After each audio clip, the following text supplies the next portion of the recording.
ilikuwa ngumu sana kwangu mimi nikiwa na mimba na tena nimepoteza mtoi. Hata sikuwa napanda gari cause naona nitampita kwa barabara nikiwa ndani ya gari. Sasa nilikuwa natembea tu the whole day, mimi niko tu kwa barabara. It is impossible to describe the agony and effort that families go through to hunt for their missing relatives.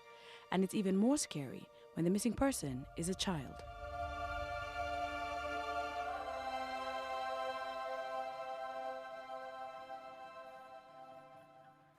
Many families have had to live for a number of years and are yet to find their loved one.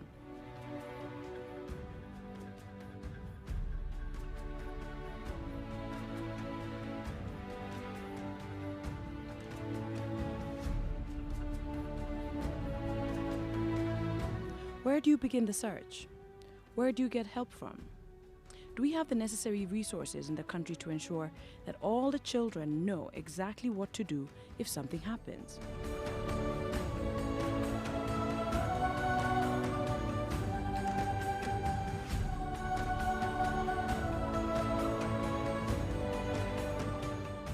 Missing Children Kenya have put all its efforts behind trying to help Kenyan families relocate their loved ones in response to an emergent phenomenon of missing, lost and unidentified children in the country.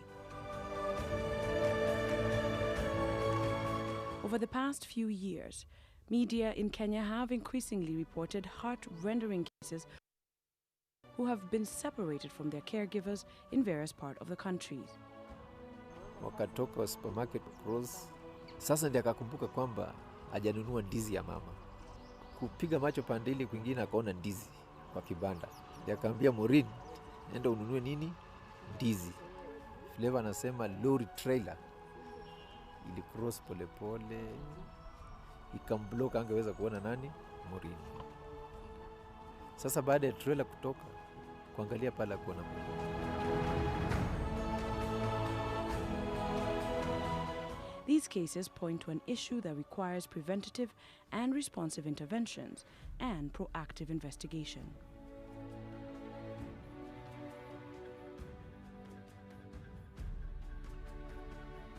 The main aim is to come up with a workable solution with policymakers and law enforcers, and to provide education on child security to children, caregivers, and of course school officials.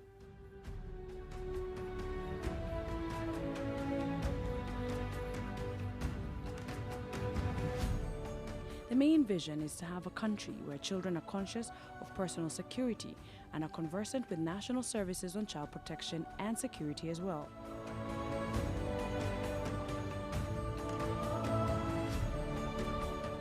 A society that is empowered to take caution and supported effectively by law enforcement can really eradicate the case of missing children.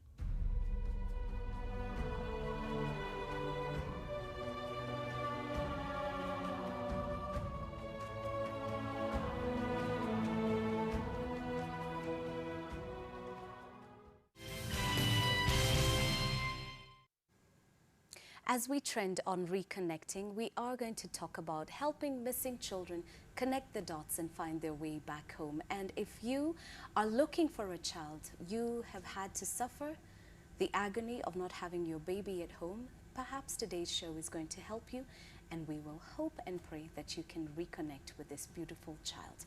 But joining us for this conversation, we have Irene Ekonga and Joanne Birika, both of them co-founders of the Center for Missing Children of Kenya. Thank you very much for making the time to come in here. And you've been before, so this is continuing this conversation. And in case there are viewers who missed our first part of this conversation, let's kick off with understanding a little bit about the center, why you felt the need to set it up, and what you've been able to achieve so far. Yeah, thank you, Sheila, for having us again. And yes, indeed, we have been here, and we realized that it's important that more attention is paid to this subject. We are two individuals. I'm a mom. We are aunties. We are, you know, Kenyans and, you know, people interested with children, you know, looking at children protection and child security and making sure that we have available tools, tips and methods to really keep our children secure where they have a primary caregiver. So it's out of really looking at the media reports on missing children over a long period of time, being horrified at some of those stories, you know, because some of them don't always end in reconnection. Some of them are actually never found. Some children are never found. And we just felt, you know, traumatized as individuals. What can we do? What should be done? So we just spent some time, Irene and I, surveying the scene and getting to know how does a family get help? Where does a child look for help? And then we realized a lot more needs to be done. A lot more in terms of enlightening our children and making them empowered enough to look for solutions or in case they face danger, but also enlightening all the well-wishers and duty bearers to say, I think a little bit more needs to happen. More in terms of policy, more in terms of response mechanisms, more in terms of preventive action, you know. So that is really the onset of this, and also from following specific stories of missing children and saying, this cannot be one person's problem. Right. And how long have you been at work, Irene? We were formally registered this year, early this year in March, but we've been thinking about this and working in the background for a while, doing a lot of work on social media just as a cause on missing children, doing a lot of awareness raising. We've also done some research on the subject. I think the first study that we did was in 2009. We were really trying to think through what can we do, what is happening, you know, trying to assess the situation. So really we can say we have been doing this as a cause since 2009, but formally registered to have a vessel really to drive the big work like pushing for policy and so on. We were formally registered in March 2014. As a nation, I'm sorry to interrupt, as a nation, we hear announcements on radio, we'll hear our favorite presenters talking about if you've seen this person, if you've seen this child, get in touch with your nearest police station. And the biggest question begins, when do you know that a person is missing? Because if you go to the police station, they will ask, at what point did you notice? And sometimes you will be sent home. They'll say, labda menda hapa, or labda this is going on, come back in such and such a time. And because we watch a lot of TV and amazing American movies, we understand 48 hours before someone is officially missing. But with a child, at what point do you report? I think that's a very good question, and for us it has been a concern because for some of the families that we have interacted with, they'll tell you stories like, I did go to the police and they said come back after 24 hours, which is quite sad for a child. So for us, we have decided that for any parent, the point at which you stop and feel like something is not right, you must trust your intuition. If you know your child should be home by a certain time, or you know their routine and you know they should be at a certain place at a certain time and they are not there, you need to get up and do something. And you do not necessarily have to run to the police station immediately. You can first stop to go check where they usually play. They're not around the neighborhood, they're not with your neighbors, they're not with their friends. And then at that point, it is important to go to the police. Once you've called even your friends, your relatives, they're saying, no, they haven't been here, then it's important to go and report to the authorities immediately. Right. Yeah. So don't wait. This is your child. And the more time you spend, if in the event they have been abducted, it gives these kidnappers even more distance and a head start on you. Yes. Let's talk about some of the cases that you've been able to assist in, and most importantly, how you're helping families in Kenya today. Good. We've, right now as we speak, we're supporting a family, a mom in Ngong, whose son Alvin has not been seen since Monday. As of this morning, I have not had a report whether he has come back home, but last night we have been in communication, and the situation is still as it was, that he has not been seen since Monday. Right, and I'm just going to interrupt because we do have a picture of Alvin on our Twitter feed, and if the director can just share that. So you are engaging on all levels. It's not just announcements on the radio, it's using social media. As well.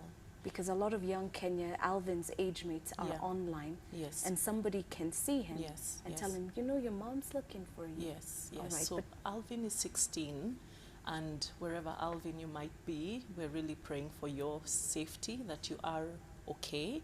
But we need to know where you might be, or if anybody has seen Alvin, if he is in trouble, the family needs to know. The family first looked everywhere. When we spoke, they did talk to all their relatives and friends that they know of about Alvin's issue. And again, I repeat, as of last night, he still had not come home. So I think after about 24 hours is when mommy went to, Alvin's mommy went to Ngong police station and reported it formally. And again, she had the idea, you know, maybe there is a 24-hour rule, or maybe he will come back. He's a bit of a big boy, maybe he'll come back. But after 24 hours, she felt she has to report it. I feel even earlier would also be good, because what the police do is that they will announce it on their network to say such and such a person. If they are brought to any police station, let them be connected to us here at Ngong Police, and then the reconnection would take place. So it's important to report to the police. It's also important to come up with a search team. We're sitting there volunteering in this search team to use the networks that we have. We're really thankful that we had this space this morning. It could be the breaking point for this case, and I really hope that Alvin comes back home.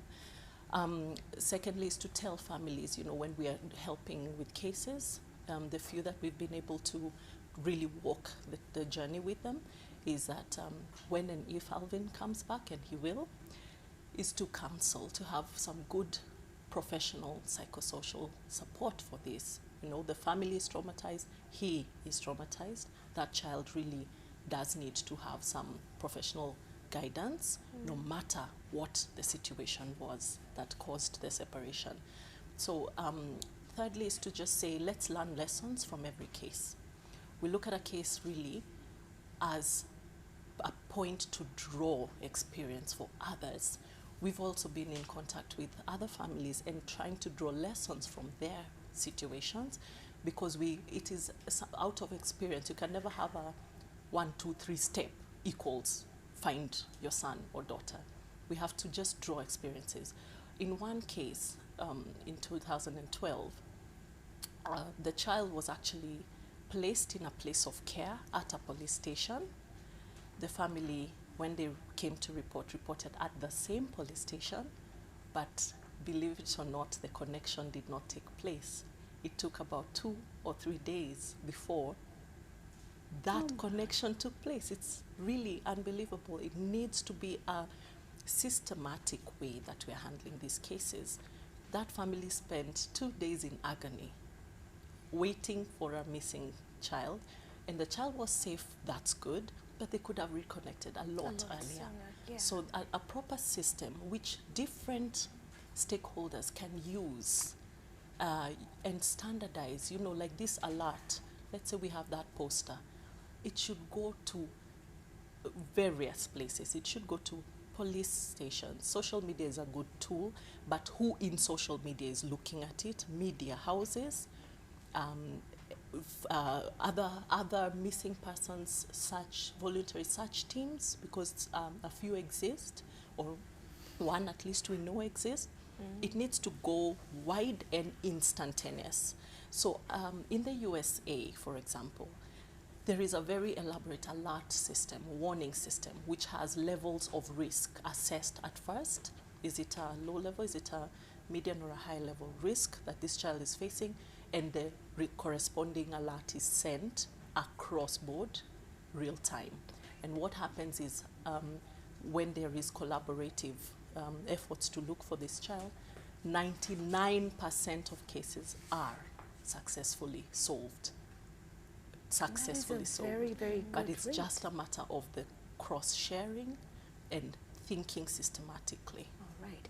As we continue with this conversation, there is the element of the child, because when the child goes missing, let us assume this is a 4, 5, 6, 7 and above year old, someone who's able to talk, someone who can, you know, has a general understanding of Yeah. who they are and where they're from.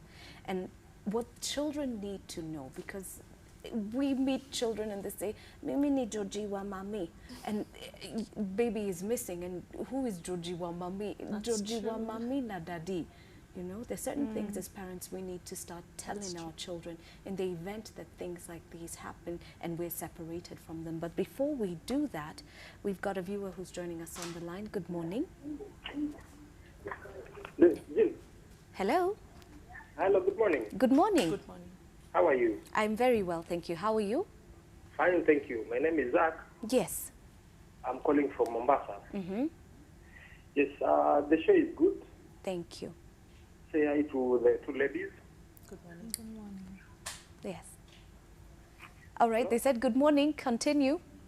Yes, say hi to the two ladies with you. Done. Good morning. Yes, I wanted to contribute Yes. by suggesting something.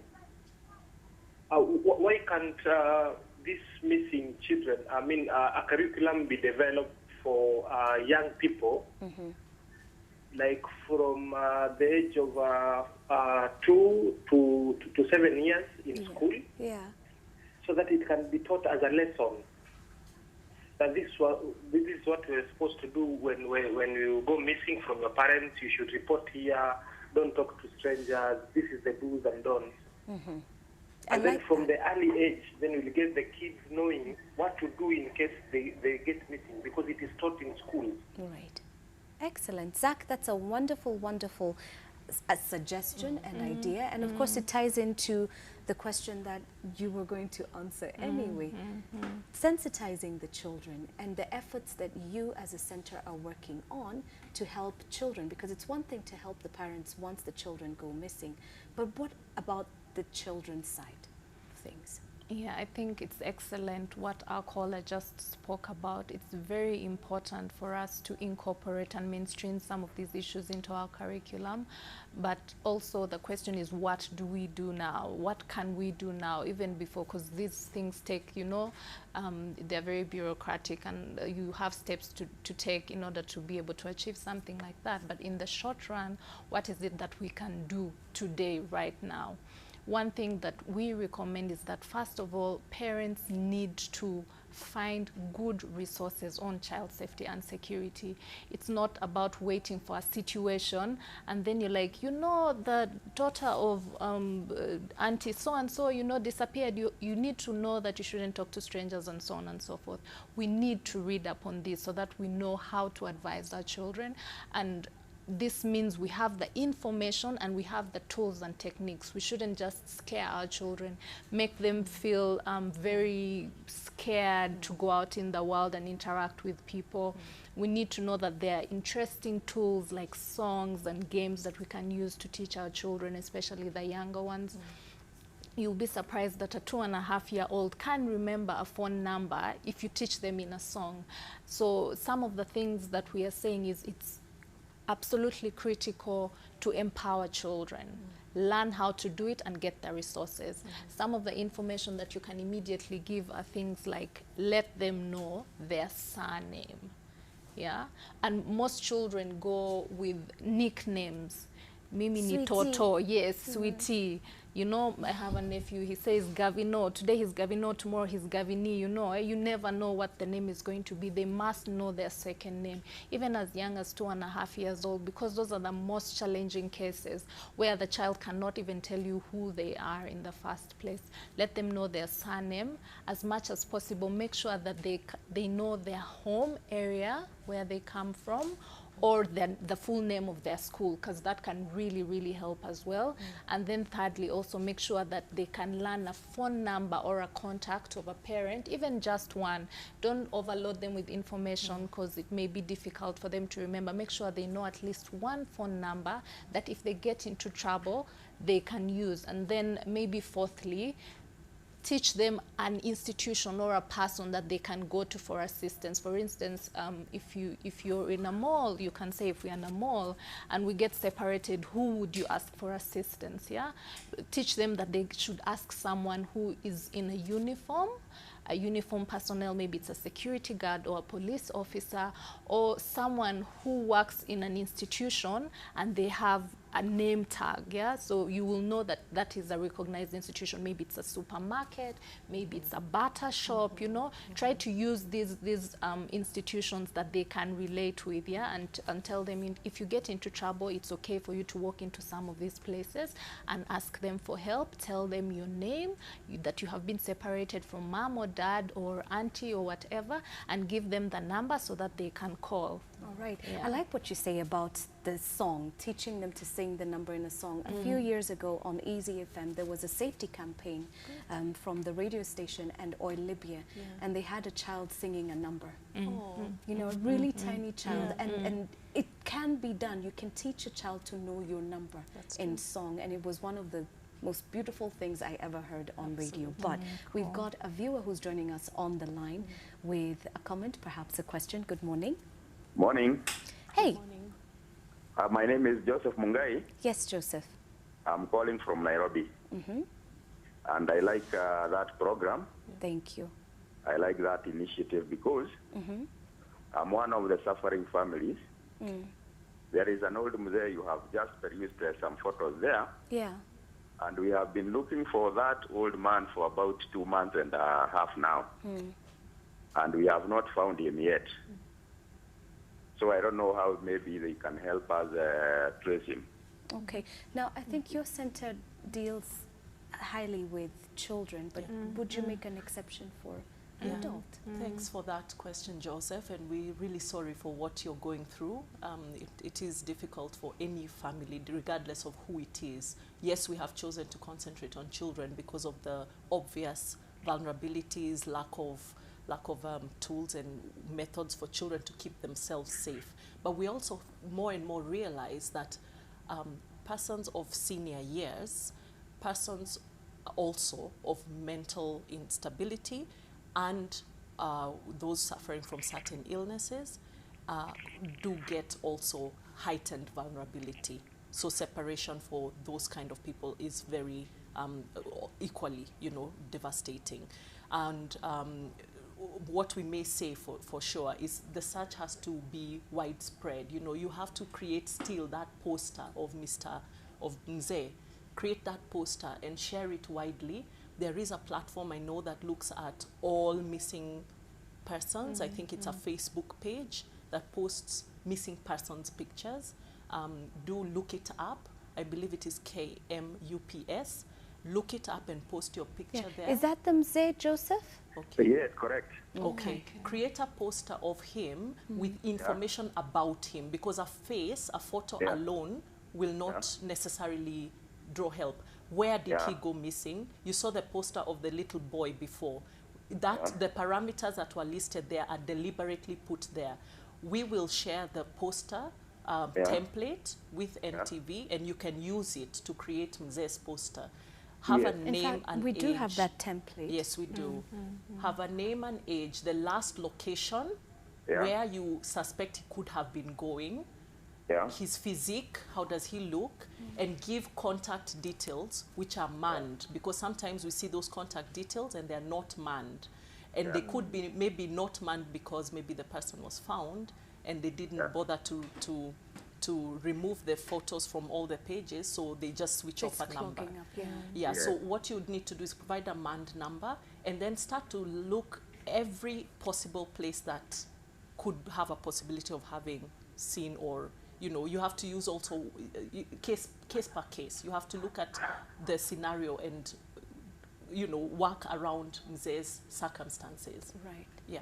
Okay. Poleni sana. Pole. And what we want to do now is show you what that template looks like. So Joseph, if you just keep watching, we're going to show you what that template looks like and all the information that you should be looking at putting. So there's a section for the photo. Please pull up, if possible, the poster of Alvin. I think the okay, let's go back to Alvin's, because you see this is a clean one. So it's actually missing details. The one that we had on our touch screen, it shows it better. There you go. So you can see all the information that you should be listing. For example, which police station? At the very top you say, contact the police station of which that report has been made formally, or Yeah. other police stations, a name, a date Yeah. of missing, last seen where, Yeah. his sex and description, height, weight, and complexion, and so forth. Which languages does he speak? Yeah. And if he has any special needs, like does he have a medical condition, for example, that one Yeah. would recognize and associate with him. Yeah. And then provide contact information, and then Yeah. share this poster as wide as you possibly can. Yes. Okay. Now, Thank can you. I have your number so that I can consult widely? All right, I'll tell you what we'll do, Joseph. We'll put you in touch with them after today's show because we're wrapping up now, but they are available. You can find them on social media. Yes. And of course, the conversation can continue there. As we I wrap really up, appreciate it. thank you, and Poleni Sana. As we wrap up, tomorrow you are engaging in something very quickly because we're out of time. So Okay. tell us about what will be happening tomorrow Okay, and what tomorrow you'd like we have us to do.